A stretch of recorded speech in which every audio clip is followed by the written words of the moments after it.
คันแรกของสวรรค์เขตได้หนิเขาเรียกเนี่ย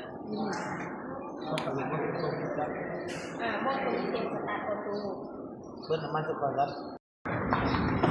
เปิดครับเปิดโค้งมือครับสิ่งครับสิ่งคูณข้าวขับคูณมาอยู่กันอยู่ซ้ำของข้าวเบาติงน้ำปูอยู่ที่แสงก็ขอให้เขาสิ่งไรขายหมาค้าขายดำรวยคือ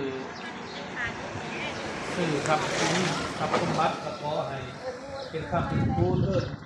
ครับสมบัติหมู่คูมากคือมาโคบมาเริ่มมันเป็นมือสันมันดีตามหาเดือนหนาจอมพระเจ้าฮก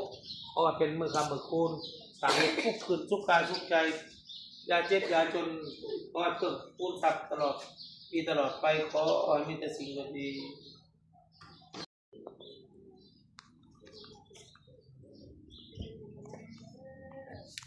แม่ยานั่งก็ขอให้มาคำมาคูณเด้อในรถใน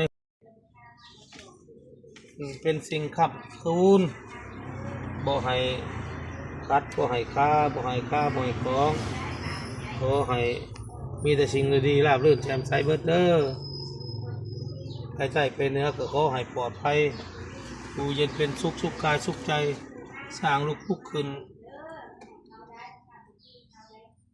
เอิญหมู่เอิญคู่เอิญพักเอิญพวกมากันให้เชื่อได้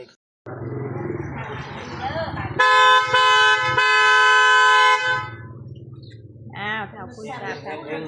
นี่บาทนี่เฮง